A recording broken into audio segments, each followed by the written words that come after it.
국당주의, 민주주의를 죽이다. 잠깐 지금 이 영상 넘기기 전에 딱 하나만 해보세요. 최근에 화났던 뉴스 하나 떠올려 보세요. 그때 당신은 사실 보고 판단했습니까? 아니면 이미 결론을 정해놓고 그에 맞는 정보만 찾았습니까? 이 질문이 불편하다면 지금 이 영상 끝까지 보셔야 합니다. 뉴스 보다가 SNS 댓글창 보다가 이런 생각 해보신 적 있으십니까? 대체 저 사람들은 나랑 같은 세상을 살고 있는 걸까? 똑같은 사건, 똑같은 사진, 근데 한쪽은 정의, 한쪽은 재앙이라고 합니다. 내가 하면 전략, 남이 하면 반칙, 내가 하면 로맨스, 남이 하면 불륜. 혹시 우리도 모르는 사이에 보고 싶은 것만 보여주는 알고리즘이라는 감옥에 갇혀서 생각하는 근육을 완전히 잃어버린 거라니까요. 오늘 저 그 얘기 해보려고 합니다. 극단주의, 그리고 그게 어떻게 민주주의를 조용히 죽이는지. 극단주의란 뭔가 먼저 기본 개념부터 잡고 갈게요. 극단주의 어렵게 생각할 거 없어요. 딱 세 줄입니다. 첫째, 내 생각만 절대적으로 옳다고 믿는다. 둘째, 다른 생각은 무조건 틀렸다고 배제한다. 셋째, 그걸 관철하기 위해 폭력까지 정당화한다. 이게 전부입니다. 그리고 이게 얼마나 위험한지 역사가 이미 3번이나 똑같은 답을 줬습니다. 역사가 3번 준 똑같은 답. 나치즘, 히틀러는 말했죠. 아리아 인종만이 우월하다. 유대인, 장애인, 사회의 악으로 규정하고 제거하라고 했습니다. 그 결과 600만 명의 학살, 홀로코스트. 다음, 캄보디아 쿠메르루즈, 폴포트는 말했죠. 완벽한 평등 사회를 만들겠다. 안경을 썼으면 지식인이라고 처형했습니다. 그 결과는 당시 인구의 25% 학살과 기아로 사망. 다음, IS, 자신들의 종교 해석에 동의하지 않으면 전부 적. SNS로 처형 영상을 뿌리며 전세계 젊은이들을 세뇌했죠. 공통점 보이시나요? 셋대 출발점은 달랐어요. 인종, 이념, 종교 전부 달라요. 근데 도달한 곳은 똑같습니다. 우리와 다른 생각은 존재해서는 안 된다. 이게 먼 나라 얘기냐고요? 아닙니다. 제가 비유 3가지 드릴게요. 첫 번째, 편파 판정 강팬 이야기. 우리 팀 선수가 상대 발을 걸어 넘어뜨렸습니다. 극단주의자의 반응은요? 저건 투지야, 승부욕이지. 근데 상대팀이 똑같은 걸 하면요? 저건 대장간이야! 스포츠 정신이 죽었어! 어디서 많이 보셨죠?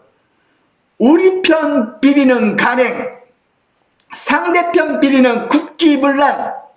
이게 지금 대한민국 정치판 아닙니까?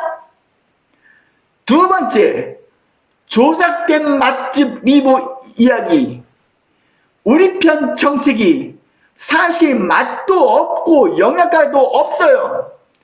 근데 극단주의자는 별 5개를 줍니다. 사장님 너무 친절해요. 양은 적지만 예술적이에요. 반대로 상대편이 아무리 좋은 정책을 내놓아도 접시 색깔이 기분 나빠서 별 1개. 말이 됩니까 이게? 세 번째, 거울은 치워버리고 현미경만 든 사람들. 자기 얼굴 보는 거울은 치워버렸어요. 상대방 볼 때만 고배울 현미경을 들이댑니다. 내 옷에 묻은 커다란 오물은 빈티지 패션이라고 우기고 상대 옷에 먼지 한 톨은 저 사람 사이에서 격리해야 사람이라고 소리치는 거죠. 내로남불, 이게 극단주의의 가장 강력한 엔진입니다. 국자 vs 구구, 결국 같은 곳에 도달한다. 국자는 평등과 분배를 외칩니다. 구구는 질서와 국가를 외칩니다. 출발점은 달라요. 강조하는 가치도 달라요. 근데 극단으로 가는 순간 둘은 완전히 똑같아집니다. 타협은 패배다. 다른 의견은 적이다. 법과 선거보다 우리 편이 먼저다. 국자는 동의 안 하는 시민을 구구로 매도하고 구구는 공정한 비판을 국자로 낙인 찍습니다.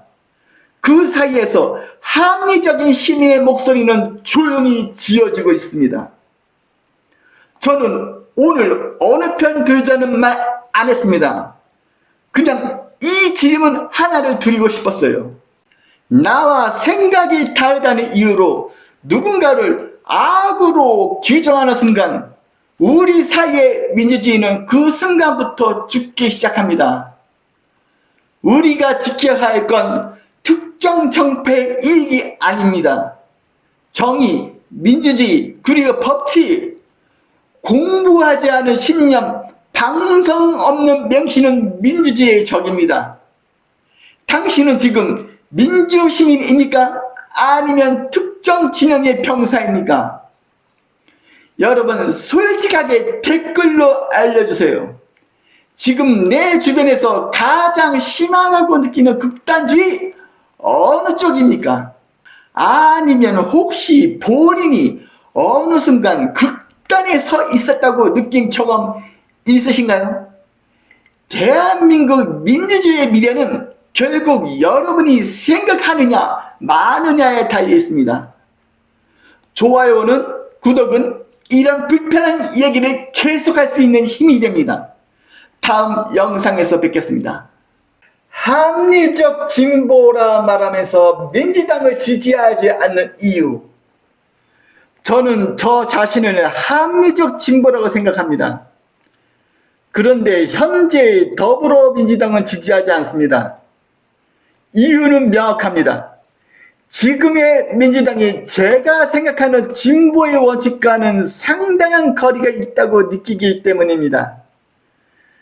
저는 개인적으로 노무현 대통령 시기의 진보가 지향했던 방향을 하나의 기준으로 보고 있습니다. 오늘 그 기준으로 솔직하게 얘기해 보겠습니다. 첫 번째, 예산과 정책 충돌 문제. 정치는 정책 경쟁이어야 합니다. 하지만 윤석열 정부 때 국회 간 예산 정면 삭감 충돌과 무차별적 탄핵이 반복되면서 국가 운영의 안정성이 흔들린다는 우려가 생겼습니다.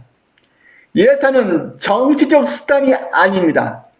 국가 운영의 기본 도구입니다.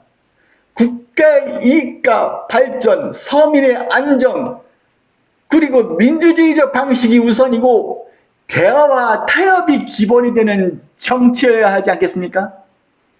이 부분이 정쟁 중심으로 흐르는 모습은 합리적 진보와는 거리가 있다고 보았기에 민주당 지지를 철회한 것입니다. 두 번째, 사법 리스크와 정치의 결합. 정치 지도자의 사법 문제는 법과 정치가 분리되어야 합니다. 삼권 분립이 존중되어야 민주주의고 그것이 진정한 민주당의 모습이어야 합니다.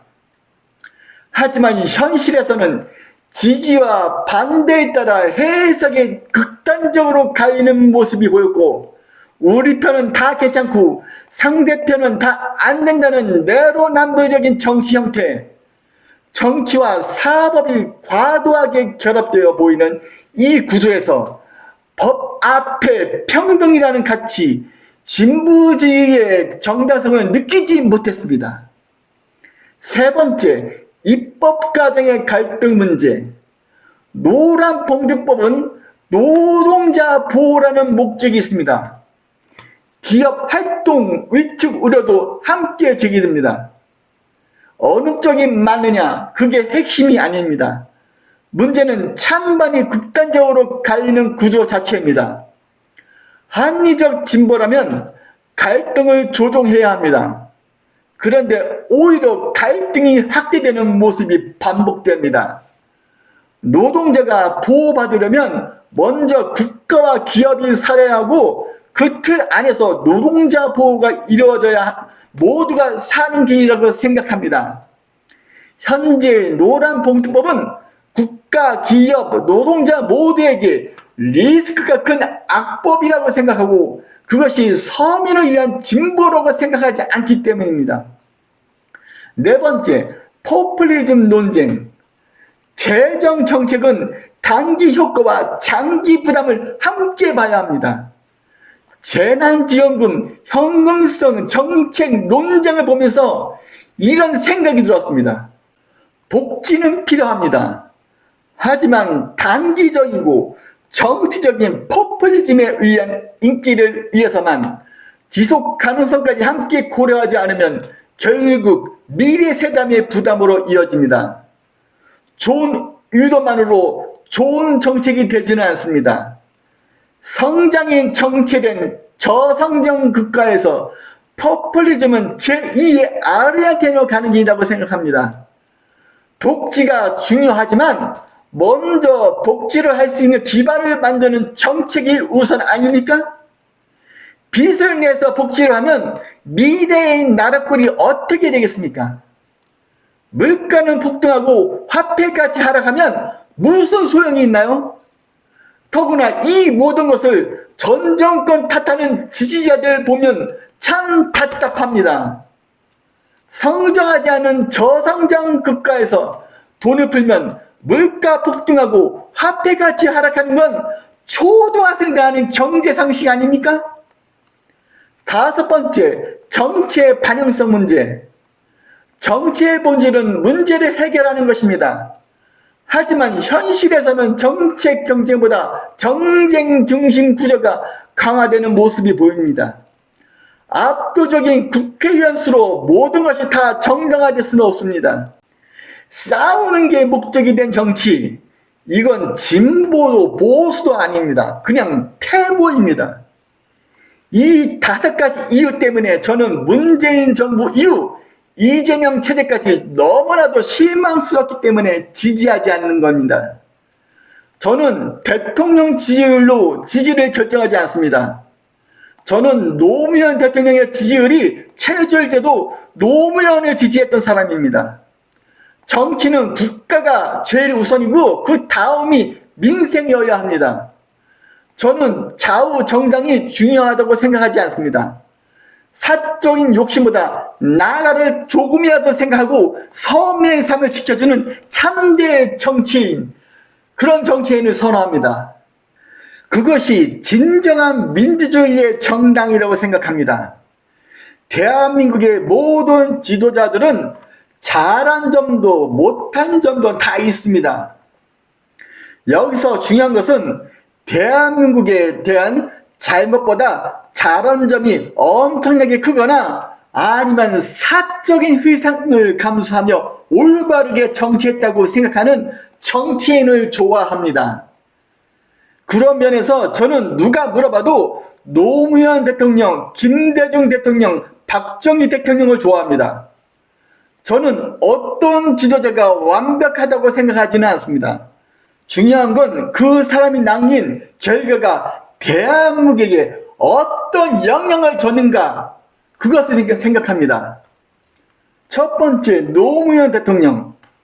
노무현 대통령 역시 정치적 기반이 약한 상태로 정치적 갈등과 국정 운영의 어려움 속에서 많은 비판을 받았던 지도자입니다.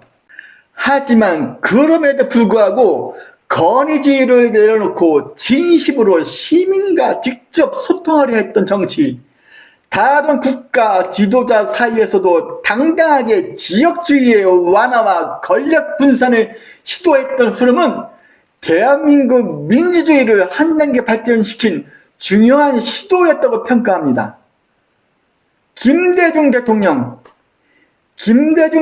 또한 북한 퍼주기 같은 정책적 한계가 있었지만 저는 김대중 대통령 때문에 북한이 핵 개발을 했다고 생각하지 않습니다. 북한은 자신들 정권을 지키는 게 1순위이고 핵만이 지켜준다고 생각하기 때문에 핵 개발은 어떻게든 했을 것이라고 생각하기 때문입니다. 그래서 북한은 어차피 중국이나 러시아에게 땅을 개방하거나 팔더라도 핵은 개발했을 것입니다. 김대중 대통령은 본인을 희생하며 민주주의를 지킨 투사이며 IMF 위기 속에서 국가 경제를 회복시키고 정보통신 사업을 적극 육성하며 대한민국의 성장 기반을 만든 점, 그리고 민주주의와 인권을 위해 평생을 헌신했던 점은 높이 평가받아야 한다고 생각합니다. 박정희 대통령 역시 권위주의 통치와 민주주의 훼손이라는 분명한 한계를 가진 지도자입니다. 하지만 산업화와 경제 개발을 통해 보릿고개를 넘어 필리핀보다 못사는 대한민국을 가난에서 벗어나게 만든 점, 국가 기반 사업을 구축하며 현재 대한민국의 경제 토대를 만든 점은 분명히 역사적으로 큰 의미가 있다고 봅니다. 저는 완벽한 지도자를 찾지 않습니다. 단점 속에서도 대한민국을 앞으로 나아가게 만든 사람을 평가합니다. 저는 진보의 가치를 부정하지 않습니다. 오히려 그 가치를 중요하게 생각하기 때문에 더 엄격한 기준으로 평가합니다. 합리적 진보는 진영이 아니라 원칙을 기준으로 움직입니다. 내 편이라고 해서 무조건 옳다고 하지 않고 상대라고 해서 무조건 틀렸다고 하지 않습니다. 그래서 저는 특정 정당이 아니라 원칙과 기준을 선택합니다. 여러분은 어떻게 생각하시나요? 지금의 진보, 보수, 여러분이 생각하는 진보와 보수의 원칙과 얼마나 가깝다고 느끼십니까? 솔직한 생각을 댓글로 남겨주세요. 동의든 반박이든 생각하는 시민의 목소리라면 모두 환영합니다. 좋아요와 구독은 이런 불편한 얘기를 계속할 수 있는 힘이 됩니다. 다음 영상에서 뵙겠습니다. 법 왜곡죄, 대한민국 민주주의의 사형 선고. 여러분 잠깐 상상해 보세요. 오늘 밤 당신의 소중한 가족이 억울한 사고를 당했습니다. 명백한 가해자가 있고 증거도 확실합니다. 그런데 재판 결과가 거꾸로 나왔습니다. 알고 보니 가해자가 권력자의 측근이었습니다. 판사는 권력자의 눈치를 봅니다. 왜냐고요? 법을 양심대로 해석했다가 판사 본인이 감옥에 갈 수도 있다는 두려움, 그 두려움을 만들어내는 법이 바로 법 왜곡죄입니다. 그래서 법 왜곡죄가 대체 뭔가 간단하게 정리하겠습니다. 판사나 검사가 고의로 법을 왜곡해 적용했을 경우 형사처벌을 할 수 있도록 하는 법안입니다. 표면만 보면 그럴싸합니다. 법을 제대로 적용하자는 거 아닌가? 하지만 문제는 고의의 기준을 누가 정하느냐입니다. 그 기준에 정치적 해석이 개입될 경우 이 법은 다른 방향으로 작용할 수 있습니다. 아직 시행되지는 않았습니다. 하지만 지금 이 순간에도 통과시키려는 움직임은 멈추지 않고 있습니다. 여러분, 이 법은 신중한 검토와 충분한 논의가 필요합니다. 검토와 논의 없이 한다면 반드시 막아야 합니다. 이건 단순한 정치 싸움이 아닙니다. 대한민국 민주주의에 사형 선고를 내릴 수 있는 법이기 때문입니다. 이 법이 시행되면 어떤 일이 생길 수 있을까요? 첫 번째, 권력자 맞춤형 판결의 우려. 권력자의 비리를 수사하던 검사가 역으로 법 왜곡 혐의로 기소될 수 있습니다. 이런 구조가 반복된다면 아무도 권력을 향해 수사의 칼날을 겨누려 하지 않을 겁니다. 권력자가 사실상 법 위에 서게 되는 구조적 위험, 전문가들은 가장 크게 우려하는 부분이 바로 이것입니다. 두 번째, 보복의 무한 루프. 정권이 바뀔 때마다 전 정권의 판결을 내린 판사들은 법 왜곡으로 겨냥할 수 있습니다. 법원이 정의를 찾는 것이 아니라 정치적 복수의 무대가 될 수 있다는 우려입니다. 오늘의 판사가 내일의 피의자가 되는 나라, 여러분은 그런 나라에서 살고 싶으신가요? 삼권 분립이 훼손되는 이 구조, 과연 사법개혁이라고 부를 수 있겠습니까? 세 번째, 약자의 목소리 실정. 소설 레미제라블의 장발장을 기억하십니까? 배고픈 조카를 위해 빵 한 조각을 훔쳤다는 이유로 19년을 감옥에서 보냈던 그 처참한 이야기. 법 왜곡죄가 시행된다면 이런 구조가 현대판으로 재현될 수 있다는 우려가 나옵니다. 권력 있는 자들은 판 검사를 압박해 빠져나가고 뒷배 없는 평범한 시민들은 법의 칼날 앞에 무방비로 노출될 수 있습니다. 판사가 법과 양심이 아니라 정치적 힘에 따라 저울을 기울이기 시작하는 순간 그 저울 아래 가장 먼저 깔리는 건 힘없는 서민들입니다. 권력자에게는 면죄부를, 약자에게는 쇠사슬을 채우는 구조. 이게 과연 여러분이 기대하는 공정한 사회의 모습입니까? 네 번째, 수사기관의 위축과 법치의 균열. 범죄자를 잡아야 할 검사가 수사기법 하나하나로 왜곡이라 공격을 받을까봐 두려워 스스로 몸을 사리게 될 수 있습니다. 그 틈을 타 진짜 범죄자들이 거리로 쏟아져 나올 수 있다는 우려. 더 나아가 정의로운 세상을 꿈꾸던 인재들이 더 이상 법조인의 길을 선택하지 않을 수도 있습니다. 진실을 밝히려다 오히려 처벌받을 수 있는 구조. 권력의 눈치를 봐야 살아남는 사법 환경에 누가 인생을 걸겠습니까? 법치 시스템의 인재가 끊기면 그 빈자리는 권력의 독주가 채우게 됩니다. 여러분, 이것이 우리가 아이들에게 물려줄 대한민국입니까? 다섯 번째, 사법부 독립의 붕괴 가능성. 판사가 헌법과 양심이 아니라 다수당의 가이드라인에 따라 판결을 내리게 된다면 삼권 분립이라는 민주주의의 기둥이 무너지고 국회 권력이 사법부의 목줄을 쥐게 되는 구조. 전문가들은 이를 의회 독재로 이어질 수 있다는 위험한 경로라고 경고합니다. 묻겠습니다. 당신은 무소불위의 권력을 가졌습니까? 당신은 법위에 군림할 수 있는 위치에 있습니까? 그렇지 않다면 이 법이 시행됐을 때 가장 먼저 피해를 받는 건 바로 우리 자신일 수 있습니다. 왜 이런 법을 만들려는 걸까? 자, 그럼 질문해 봅시다. 왜 하필 지금 국내에서 논쟁이 큰 이런 법을 만들려 할까요? 추정 첫 번째, 방탄의 최종 단계.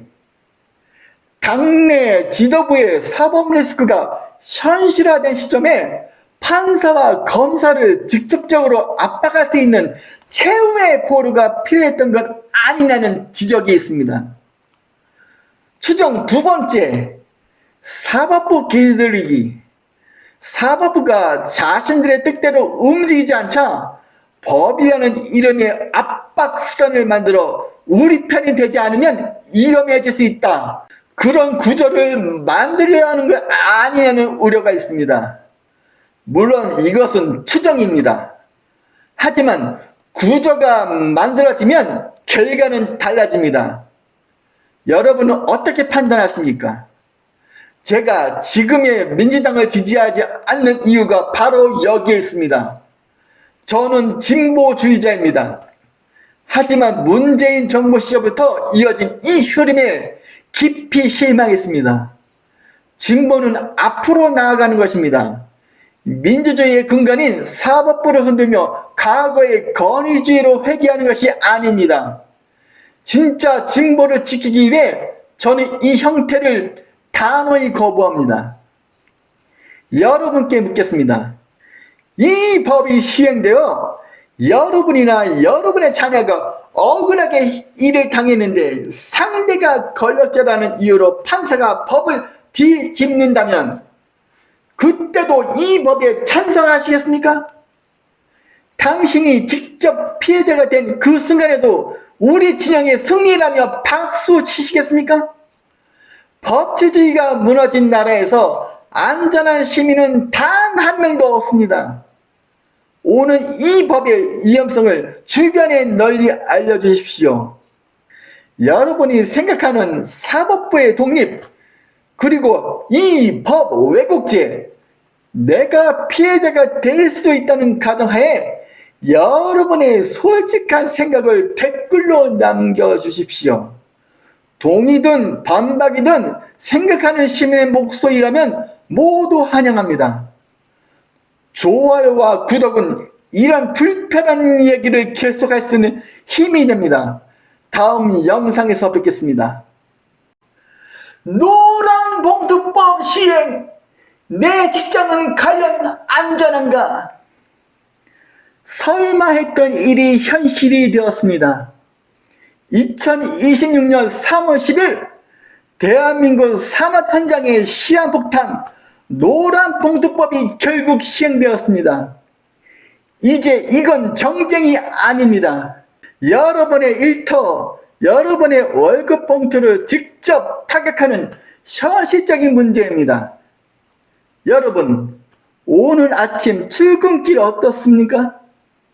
혹시 내가 다니는 회사가 내일 당장 문을 닫는다면, 혹은 공장 정문이 1년 내내 쇠사슬로 묶여 있다면 상상해 보신 적 있습니까? 오늘 저는 이 복잡한 법안을 딱 3단계로 쪼개서 말씀드리겠습니다. 첫째, 무엇이 상식을 뒤엎었나? 핵심 조항 3가지. 둘째, 우리 피부에 당장 닿을 5가지 부작용. 셋째, 왜 이 법이 우리 모두에게 위험한지 제 양심을 걸고 묻겠습니다. 무엇이 상식을 뒤엎었나? 어렵게 생각하실 것 없습니다. 딱 3가지만 기억하십시오. 첫 번째, 진짜 사장이 누군지 엉망이 됐습니다. 집 수리하러 온 기술자의 월급을 집 주인인 당신 보고 직접 협상하라는 법입니다. 감당하시겠습니까? 이제 하청 노조가 원청 대기업 본사를 상대로 교섭을 요구할 수 있는 구조가 열렸습니다. 공장 운영에 직접적인 영향을 줄 수 있습니다. 두 번째, 경영권이 크게 흔들립니다. 실제 회사 매각 과정에서 노조의 동의나 반발이 결정적 변수가 될 수 있습니다. 저는 이게 결국 경영권을 크게 제약하는 방향으로 생각합니다. 경영의 속도와 유연성이 떨어질 수밖에 없습니다. 세 번째, 잘못된 신호를 주는 구조입니다. 직접적인 폭력이나 파괴 행위에는 여전히 책임을 물을 수 있습니다. 하지만 그 외 손해는 기업이 배상받기 훨씬 어려워졌습니다. 저는 이게 잘못된 신호를 줄 수 있다고 봅니다. 당신이 겪게 될 5가지 현실, 눈을 크게 뜨고 보십시오. 첫 번째, 협상지옥. 복수 노조 간 협상이 복잡해질 수 있습니다. 원청 하나를 둘러싸고 여러 하청 노조가 각자의 요구를 들고 나오는 구조. 1년 내내 협상 테이블만 오가다 정작 제품 생산은 뒷전이 될 수 있습니다. 두 번째, 투자의 실종. 기업 투자가 위축될 위험이 큽니다. 사장들은 결정 하나 내릴 때마다 파업 리스크를 먼저 계산해야 합니다. 얘는 모르겠다. 투자 안 하고 돈이나 쌓아두자. 투자만 멈춰도 결국 기업의 엔진이 서는 건 시간 문제입니다. 세 번째, 장기 파업의 일상화. 장기 파업이 더 잦아질 가능성이 있습니다.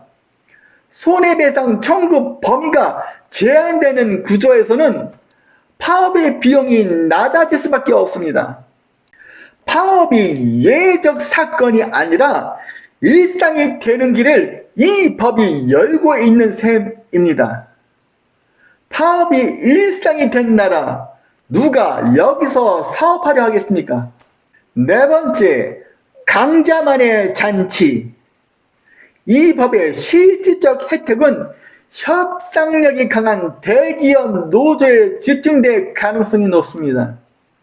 정작 보호받아야 할 작은 업체들은 원청과의 갈등 속에 회사가 흔들리면 그대로 길거리로 나앉을 수 있습니다. 다섯 번째, 일자리의 중발. 이게 핵심입니다. 기업이 투자를 멈추면 청년 일자리는 사라집니다. 그 피해는 여러분과 여러분의 자녀들이 고스란히 받게 됩니다. 과연 이것이 노동자를 위한 법 맞습니까? 대한민국 기업들이 숨이라도 쉬고 글로벌 기업과 맞서 싸워 살아남을 수 있겠습니까? 국내 기업 그리고 해외 기업들이 국내 투자에 머뭇거리고 투자와 사업을 철회할 가능성이 높아졌다고 생각하지 않으십니까? 이래도 내 편이라서 지지한다? 그 말이 과연 옳은 말입니까? 노동자의 권리 중요합니다. 하지만 노동자가 살려면 먼저 국가와 기업이라는 터전이 살아야 합니다. 기둥이 무너지는데 석가래가 무슨 소용입니까? 성장이 멈춘 나라에서 기업의 숨통을 조이는 구조를 만드는 것, 이건 진보가 아닙니다. 동반 자살입니다. 2026년 3월 10일 이미 주사위는 던져졌습니다. 산업계의 비명은 이미 시작되었습니다. 대한민국이 무너지는 이 소리 안 들리십니까? 대한민국 국민이라면 국가에 대한 애국심이 정당 지지보다 개인의 이익보다 우선이어야 하지 않겠습니까? 묻겠습니다. 국가 기반이 무너지고 노동자가 일자리를 잃으면 누구에게 도와달라고 하실 겁니까? 정신 똑바로 챙기고 대한민국이 바로 설 때까지 좌우를 떠나 잘못된 것에 대한 정당한 목소리는 내야 합니다. 묻겠습니다. 당신이 다니는 회사가 파업으로 한 달 내내 멈추고 회사가 존폐 위기에 처해 당신의 생계가 흔들린다면 그때도 이 법을 정의라고 부르시겠습니까? 당신이 직접 피해자가 된 그 순간에도 박수 치시겠습니까? 이젠 이건 이론이 아닙니다. 현실입니다. 여러분의 양심에 대고 답해 보십시오. 여러분이 일하는 현장에서 혹은 주변에서 이미 변화를 느끼고 계십니까? 내 직장이 흔들릴 수 있다는 가정하에 여러분의 솔직한 생각을 댓글로 남겨주세요. 동의든 반박이든 생각하는 시민의 목소리라면 모두 환영합니다. 좋아요와 구독은 이런 불편한 얘기를 계속할 수 있는 힘이 됩니다. 다음 영상에서 뵙겠습니다. 중도는 두 가지입니다. 철새파와 원칙파. 여러분, 이념으로 보수와 진보로 나뉘어진다면 중도는 이익 추구와 원칙 추구로 둘로 나뉘어진다는 거 혹시 아시나요? 지금 대한민국이 병들어가고 있습니다. 우리 주위에 암세포는 멀리 있지 않습니다. 내 편이면 잘못된 범죄도 감싸고 상대는 강하게 비판하는 진영 논리가 있습니다. 진영이라는 강기, 그것이 이 나라의 숨통을 조이고 있습니다. 국자는 법리 따위는 내팽개치고 구호만 외칩니다. 대한민국 성장과 민주주의보다는 진영의 이익에 위해 논리도 없이 억지만 부리고 자기 편 아니면 어제의 동지도 수박이니 구구라고 구랍니다. 구구는 이름표 받겠다고 절차를 무시한 결정을 구국의 결단이라고 찬양합니다. 여기에 자기 이익만 되면 어제 적에게도 꼬리를 흔드는 철새파 정치 기회주의자들까지 가세했습니다. 이들이 만드는 세상, 법치는 사라지고 오직 내 편의 이익만 남습니다. 이게 대한민국 헌정상 이런 적이 있었나요? 대한민국의 앞날이 어둡고 걱정스럽습니다. 잠깐 여기서 많은 분들이 중도를 기회주의자, 선거도 안 하는 사람이라고 오해하고 있습니다. 하지만 중도에는 두 종류가 있습니다.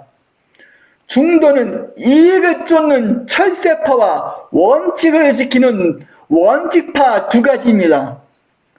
첫 번째, 철새파 중립. 이익이 되는 쪽으로 진영을 바꾸는 사람들입니다. 어제는 보수, 오늘은 진보, 어제의 진보가 오늘의 보수, 항상 강한 쪽에 붙어 눈치나 보는 기회주의자들이 중립이라는 고결한 단어를 오염시키고 있습니다. 양비론 뒤에 숨어서 나라가 망하든 말든 내 안위만 챙기는 것, 이건 중립이 아니라 비겁한 방관입니다. 두 번째, 원칙의 중립. 옳고 그름으로 진영에 상관없이 중심을 지키는 사람들입니다. 내 편이 틀리면 틀렸다고 말하고 상대편이 맞으면 맞다고 인정하는 것, 이게 진짜 중립입니다. 진짜 중립이란 무엇인가? 제가 생각하는 진짜 중립은 이겁니다. 좌와 우의 중간이 아니라 대한민국이라는 이름 아래 무엇이 옳은 길인가를 선택하는 용기입니다. 그 길에 어긋나면 내 편이라도 비판하고 그 길에 맞는다면 상대편이라도 인정하는 것, 내 이익이 아니라 법치주의와 민주주의의 주인공이 되는 것, 그게 진짜 중립입니다. 보수 여러분께 묻겠습니다. 저는 보수의 가치도 중요하게 생각합니다. 본래 대한민국의 안정된 성장은 보수, 민주주의는 진보 아닙니까? 계엄은 헌법상 대통령의 권한이고 저는 내란죄는 아니라고 강하게 생각하고 무죄가 나와야 한다고 봅니다. 하지만 계엄 시도가 보수의 가치가 아닙니다. 대화와 절차 없이 군을 동원하는 선택은 어떤 명분으로도 정당화될 수 없습니다. 그리고 한 가지 더, 문재인 정권 시절 윤석열은 서울중앙지검장이 파격 승진 후 검찰총장이 되었고 한동훈은 서울중앙지검 3차장일 때 그 당시 박근혜 대통령이 감옥에 가셨습니다. 저는 박근혜 대통령이 마녀사냥으로 억울하게 희생됐다고 생각하는 사람입니다. 보수라면 다 아는 사실일 텐데 알면서도 이름표만 바뀌었다고 어떻게 보수의 아이콘이 되나요? 이름표가 바뀐다고 이념과 가치가 바뀌는 게 맞나요? 민주당 여러분께도 묻겠습니다. 계엄 앞에서는 생명과 인권을 외쳤습니다. 그건 맞는 말입니다. 하지만 군이 국회의사당에 왔을 때 내가 본 영상에서 총을 뺏으려는 행위로 보였던 것을 마냥 자기 편이라고 정당화될 수는 없습니다. 지나가는 초딩들에게 물어보세요. 저것이 어떤 장면인지를. 그리고 무한 사건 앞에서는 왜 그토록 조용합니까? 전라도가 당신들의 텃밭이라고 국민이 죽어나가도 괜찮습니까? 대한민국이라는 이름 아래 국민의 생명은 어디서든 똑같이 소중합니다.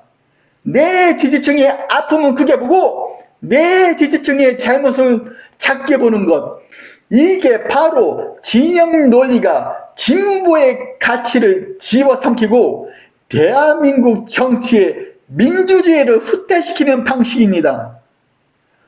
왜 극단주의자들은 설득되지 않는가? 여러분은 궁금하지 않으십니까? 왜 그들은 어떤 말도 듣지 않을까요? 국자에게 법리를 말하면 밀정이라 하고 구구에게 절차를 말하면 배신자라고 공격합니다. 그들에게 중요한 건 사실이 아닙니다. 누구 편인가입니다. 사실이 아니라 이익과 소속으로 판단하는 사람에게 논리는 통하지 않습니다. 그래서 저는 그들을 설득하려 하지 않습니다. 저는 아직 생각하는 시민들에게 말합니다.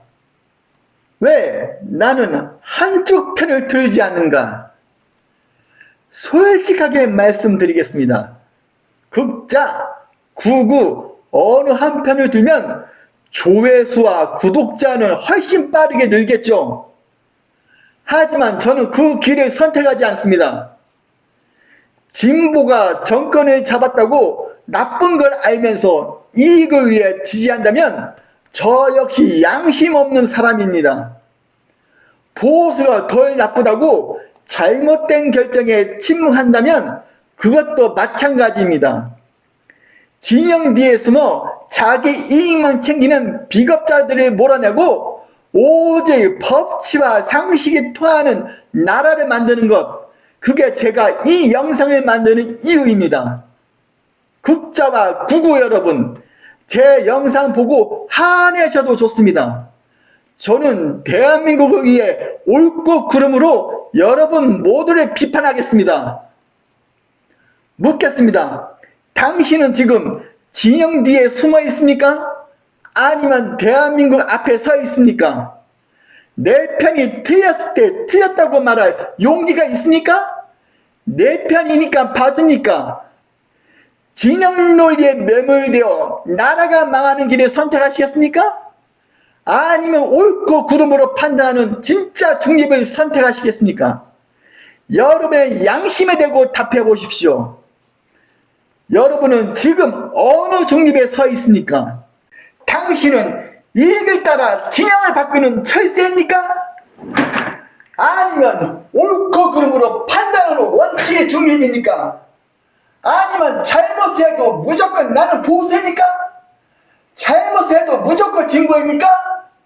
솔직한 생각을 댓글로 남겨주세요. 동의든 반박이든 생각하는 시민의 목소리를 모두 환영합니다. 우리가 침묵하면 강기가 이깁니다. 좋아요와 구독은 이런 불편한 이야기를 계속할 수 있는 힘이 됩니다. 다음 영상에서 뵙겠습니다.